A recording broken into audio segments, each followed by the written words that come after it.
বিসমিল্লাহির রহমানির রহিম। আসসালামু আলাইকুম প্রিয় মেলান্দহ মাদারগঞ্জবাসী। আজকে আমি গণফোরাম ডক্টর কামাল হোসেন, সংবিধান প্রণেতা, যিনি এই বাংলাদেশের সংবিধান প্রণয়ন করে গেছেন, এই গণফোরাম থেকে মেলান্দহ মাদারগঞ্জ ৩ আসনের সংসদ সদস্য পদপ্রার্থী আমি, যার প্রতীক উদীয়মান সূর্য। এই উদীয়মান সূর্যর প্রতীক নিয়ে মেলান্দহ মাদারগঞ্জ ৩ আসনের আজকে নির্বাচন কমিশন মাদারগঞ্জ কার্যালয় থেকে আমরা মনোনয়ন ফর্ম সংগ্রহ করছি। তো সেই বিষয়ে আমি আসলে আপনাদেরকে নিয়ে এই উপস্থিত আমার এলাকাবাসীদেরকে নিয়ে যে কথাটা আমি বলতে চাই, সেটা হলো আমি কেন এই রাজনীতিতে আসলাম এবং রাজনীতির যে পলিটিক্যাল যে সিস্টেমটা, সেই সিস্টেমগুলা কোন জায়গায় আমাদের চেঞ্জ করার দরকার, এটা জনসম্মুখে একটা ব্রিফ করার জন্য। প্রথমত, এবারের নির্বাচন, এবারের ত্রয়োদশ জাতীয় সংসদ নির্বাচন, এটা শুধু কি বলবো যে এটা মাফিয়াদের ক্ষমতা বন্টনের নির্বাচন হওয়া উচিত না। এটা সত্যিকারী অর্থে একটা বাংলাদেশ পরিবর্তনের একটা নির্বাচন আমরা এটা করতে চাচ্ছি।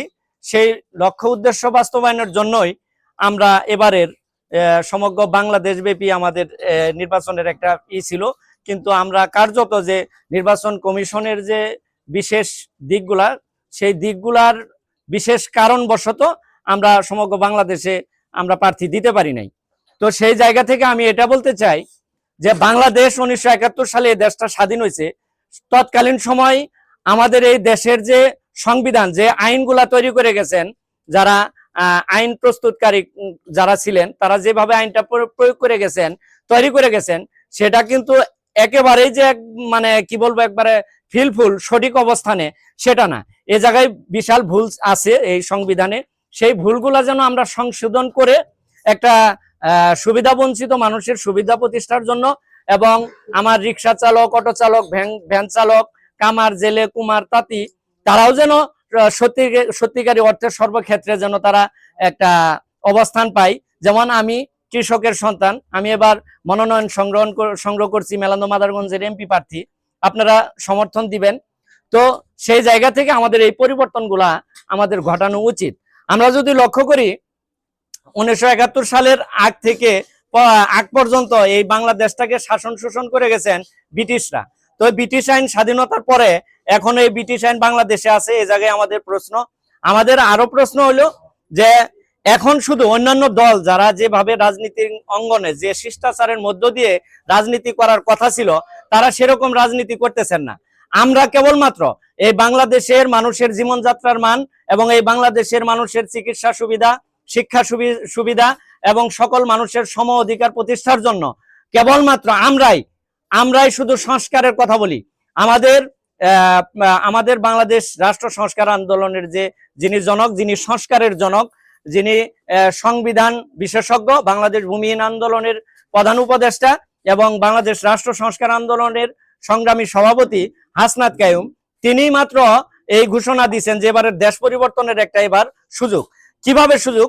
আমরা 1990 সালে যখন স্বৈরাচার এরশাদ পতন আন্দোলন হয়েছিল, তখন এই বাংলাদেশটাকে ঢেলে সাজানোর একটা সময় চলে গেছে।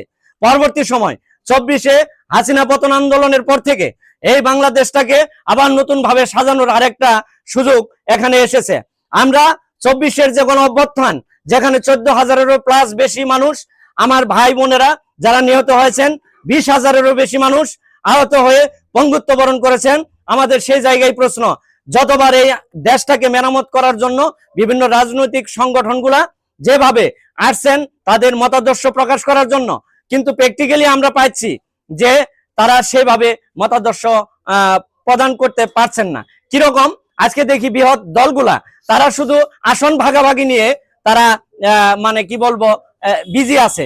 তারা কে কোন আসন নিবেন, কে কত আসনে পাবেন, কে কত আসনে জুট করবেন, এই আসন ভাগাভাগির নির্বাচন এটা আমরা চাই না। সত্যিকারী অর্থে আমরা একটা সংস্কারের একটা নির্বাচন চাইছি, একটা বাংলাদেশ পরিবর্তনের নির্বাচন চাচ্ছি। আমাদেরকেও এরকম অফার এসছে যে আমাদেরকে টাকা দিয়ে প্রার্থিতা দিবেন, টাকার যত খরচ হয় এরকম হইলেও আমরা দিব, তাও আমাদের পক্ষে আপনারা নির্বাচন করেন। আমরা এটাকে প্রত্যাখ্যান করছি। কেন প্রত্যাখ্যান করছি? এই বাংলাদেশের মানুষ, আপামর জনগণ নির্যাতিত, নিপীড়িত, লুণ্ঠিত, নিষ্পেষিত, তাদের সমগ্র অধিকার প্রতিষ্ঠা করবার জন্য আমাদের একটাই কথা আমাদের আসন ভাগাভাগির এখানে কোনো কথা না। এই দেশ পরিবর্তনের নির্বাচনে আমরা প্রথম আপনাদের কাছে আমি এসেছি, আপনারা আমাকে সর্বাত্মকভাবে সহযোগিতা করবেন। আমি একটা কৃষকের সন্তান, আমি কোনো ক্ষমতার জন্য এখানে আসি নাই। কারণ এই বাংলাদেশে অনেক ক্ষমতাবান ব্যক্তিরা ভোট করে গেছেন, অনেক যোগ্যতা সম্পন্ন ব্যক্তিরা ভোট করে গেছেন, কিন্তু আমার প্রান্তিক কৃষক, অসহায় মেহনতি মানুষ, তাদের জীবনযাত্রা অধরাই থেকে গেছে। এই কেবল এই 24-এর পর অবধি যারা এইভাবে যুগে যুগে সংগ্রাম করে গেছেন, আন্দোলন সংগ্রাম করে তারা তাদের জীবন বিসর্জিত করে গেছেন, কিন্তু কার্যত এই বাংলাদেশের কোনো আইন, কোন সিস্টেম পরিবর্তন করা হয় নাই। এভাবে আর কতদিন আমার মা বোনেরা, আমার ভাইরা, আমার চাচা জ্যাঠারা তারা এভাবে জীবন দিবেন? এই জায়গায় আমাদের প্রশ্ন। আমরা আর জীবন দিতে চাই না, আমরা আর আন্দোলন সংগ্রাম করতে চাই না। আমরা চাই এই বাংলাদেশ সত্যিকারী অর্থে একটা সংবিধান, এমন সংবিধান রচিত হোক যে সংবিধানে কোনো অন্যায়, অবিচার, দুর্নীতি, লুণ্ঠন, নির্যাতন থাকবে না। এই জায়গাতে আমাদের প্রশ্ন, এরকম সংবিধান, এরকম সংসদ রচনা করবার জন্য আপনারা কি আমাকে সর্বোচ্চভাবে সহযোগিতা করবেন? ইনশাল্লাহ যদি করেন আমাকে সহযোগিতা করবেন। আমার প্রতীক হয়েছে উদীয়মান সূর্য। এই বলে আমি আমার কথা শেষ করছি। আল্লাহ হাফেজ, ধন্যবাদ, আসসালামু আলাইকুম।